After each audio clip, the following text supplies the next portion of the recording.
Praise the Lord. प्रभु की नाम की स्तुति हो। प्रकाशिक वाक्य उसका 8 अध्याय उसका 5 पद में लिखा है, तब स्वर्गदूतों ने धूप दान लेकर उसमें वेदी की आग भरी और पृथ्वी पर डाल दी, और गर्जन और शब्द और बिजलियां और भूकंप होने लगे। मेरे प्यारे लोगों, आज जो आपने शब्द सुना है, ये क्या कहते हैं? पृथ्वी पर वेदी की आग को उंडेला गया। गर्जन, जब वो पृथ्वी पर वेदी की आग डाल दिया गया, वहां पर एक गर्जन सा शब्द हुआ, बिजलियां तड़की, धूल डोल होने लगा। मेरे प्यारे लोगों, आज हम इन शब्दों को बहुत ध्यान से सुनना होगा, बड़ी ध्यान से समझना होगा। परमेश्वर आज की समय, आज की रात्रि, परमेश्वर आप और हमारे द्वारा कई कार्य को करने के लिए जाएगा। हालेलुया, प्रभु के नाम की स्तुति हो। वेदी की आग प्रार्थना जीवन के लिए होने वाली पवित्र धुन को दिखाती है। वेदी की आग प्रार्थना जीवन के लिए होने वाली एक पवित्र धुन को दिखाती है, और पवित्र अग्नि से प्रवाहित होने वाली अग्नि के चमत्कार पूर्ण परिणामों को हम देख सकते हैं। उन्हें 4 प्रकार से प्रकट कर सकते हैं। पहला जो आपने शब्द को सुना, वह दिया शब्द है, गर्जन और शब्द करके दिया है। गर्जन और शब्द, शब्द को जब हम सुनते हैं, शब्द की बातों को परमेश्वर यहां हमें क्या दिखाना चाहता है? पार्थिव शब्द नहीं, परंतु स्वर्गीय शब्द। यह स्वर्गीय संदेश को आज परमेश्वर आपसे हमसे बांटना चाहता है।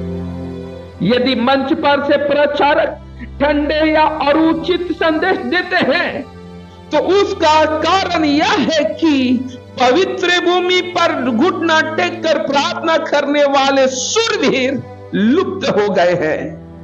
पवित्र स्वर की धुन रखने वाले प्रार्थना के शूरवीर उठे और युद्ध को फाटक की ओर मोड़ दे।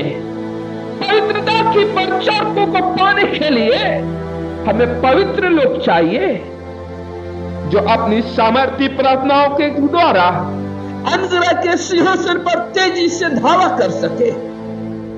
लेकिन आज प्यारे मित्रों, परमेश्वर के प्यारे लोगों, आज कई प्रकार के ठंडापन कलीसिया की ओर दिखाई दे रहा है। दूसरी बात है गर्जन। दूसरी बात है गर्जन, वह जो गर्जन और शब्द है। अब दूसरी बात है, जब गर्जन को ध्यान करते हैं, अब पहला सामुएल और उसका 7 अध्याय और उसका 10 पद को जब पढ़ेंगे, वहां पर लिखा है, और उस समय सामुएल होम बलि को चढ़ा रहा था। उस समय फलिस्ती इस्राएलियों के संग युद्ध करने के लिए निकट आ गए। तब उसी दिन यहोवा ने फलिस्तियों के ऊपर बादल को बड़े कड़क के साथ गरजाकर उन्हें घबरा दिया, और वे इस्राएलियों से हार गए। शत्रुओं पर जय पाने वाली एक बड़ी विजय को दिखाता है। गर्जन शत्रु पर पाने वाली एक बड़ी विजय को दिखाता है। परमेश्वर की कलीसिया क्यों ठंडी और पराजित स्थिति में पाई जाती है? मानो शैतान जयवंत हुआ हो। पवित्र और निर्मल जीवन के लिए निकले हुए प्रार्थना करने वाले मनुष्य अधिक नहीं इस पृथ्वी में। इसलिए आज आपके हमारे बीच में गर्जन की आवाज नहीं है। परमेश्वर की पवित्रता का दर्शन रखने वाले पवित्र लोग और भी उठना चाहिए। वे अनुग्रह के सिंहासन की ओर कूच करने चाहिए। जल्द ही परमेश्वर स्वर्ग से गरजेगा और अपने सारे शत्रुओं को घबरा डालेगा। सारे शत्रुओं को घबरा डालेगा। जब फलिस्ती इस्राएलियों के विरोध में युद्ध कर रहे थे, उस समय सामुएल ने कहा था, हमें इस समय भी परमेश्वर की वेदी को या परमेश्वर को दुहाई देना नहीं छोड़ना चाहिए। जब आप पहला सामुएल 7 अध्याय उसके 8 पद को पढ़ेंगे, साफ रीति से परीक्षा के घड़ी में भी, एक संकट के दिन में भी, एक दुख के दिन में भी, शत्रु के आक्रमण करने के समय में भी सामुएल कहता है हमें परमेश्वर की दुहाई देना नहीं छोड़नी चाहिए। लेकिन मेरे प्यारे लोगों, आज जब हम परीक्षा में पढ़ते हैं, जब हम दुख में पड़ते हैं, जब हम कोई समस्या में होते हैं, जब हम कष्ट में होते हैं, जब हम मुसीबत में होते हैं, हम परमेश्वर की दुहाई देना भूल जाते हैं और प्रभु को कोसने लगते हैं। हम बोलते हैं प्रभु कैसे कर दिया, क्यों कर दिया। मेरे प्रिय लोगों, हमें ये नहीं, हम परमेश्वर को दुहाई देना चाहिए। उस समय भी परमेश्वर गरजेगा, गरजेगा, यहूदा का सिंह होकर गरजेगा, यहूदा का शेर होकर गरजेगा और हमारे शत्रु घबरा जाएंगे और हमारी जय होगी, हमारी जय होगी। तीसरी बात है, आप उस वहां पर दिया था बिजलिया। मेरे प्यारे लोगों, बिजलिया शैतान की शक्तियों की पराजय को दिखाती है। जो बिजलियां देखने की बात, वहां पर शैतान की शक्तियों की पराजय को दिखाता है। आप नए करार में जब लूका रचित सुसमाचार उसका 10 अध्याय उसका 18 पद को पढ़ेंगे, वहां पर लिखा है, मैं शैतान को बिजली के समान स्वर्ग से गिरा हुआ देख रहा था। यीशु जब चेलों को भेजा था, उस समय यीशु कहते हैं, तुम लोग जब प्रार्थना कर रहे थे, दुष्टात्मा को भगा रहे थे, उस समय मैंने बिजली के समान स्वर्ग से गिरा हुआ शैतान को देख रहा था। परमेश्वर कैसे संतों को ढूंढता है जो शैतान की शक्ति को ऊपर जय प्राप्त करे, वो अपना अनुग्रह से आपको जयवंत बनाएगा। जो अपनी प्रार्थना और पवित्र जीवन के द्वारा अंधकार की शक्ति को नाश कर सके। प्रिय संत, धूल को झाड़ दे, मुर्दों में से जी उठे और प्रार्थना करें। उस समय तक प्रार्थना करें जब तक आप शैतान को आकाश पर से बिजली की नाई गिरा हुआ ना देख ले, ना देख ले।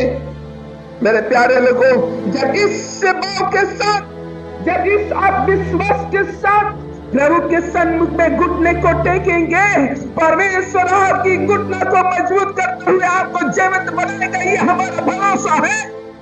पूरा बात, हालेलुया, प्रभु की नाम की स्तुति होवे।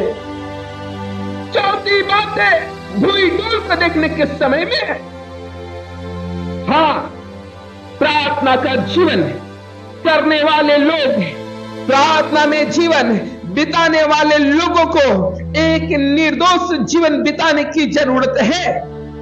वे ही मसीह के संसार को हिला सकते हैं, वे ही मसीह संसार को हिला सकते हैं जो प्रार्थना में बलवंत हैं। बहुत लोग प्रार्थना करते हैं, फिर भी वे कुछ नहीं होता, फिर भी उनसे कुछ नहीं होता। कुछ लोग प्रार्थना में शैतान को डांटते हैं, परंतु शैतान उनके जीवन पर पाए जाने वाली गुप्त पापों के पहाड़ को देखकर उन पर हंसकर उन्हें बदले में उन्हें डांटता है। मेरे प्यारे लोगों, कई लोग आज शैतान को डांटते हैं, शैतान को फटकार लगाते हैं, यीशु के नाम से बोलते हैं चले जा, नहीं जाता। क्यों? क्योंकि इनके गुप्त पाप, शैतान इनके गुप्त पापों को देखकर, पहाड़ जैसे इनके पापों को देखकर इनका ठट्ठा उड़ाता है, इनका मजाक उड़ाता है। निश्चय ही हमारा परमेश्वर आज, कल और युगानुयुग एक सा है। वह अभी बड़े आत्मिक भूलदों को भेजकर मसीह के लिए जगत को हिलाना चाहता है। एक बार जॉन वेस्ली ने कहा था, मुझे 100 लोग दो जो पाप के सिवाय किसी और बात से नहीं डरते।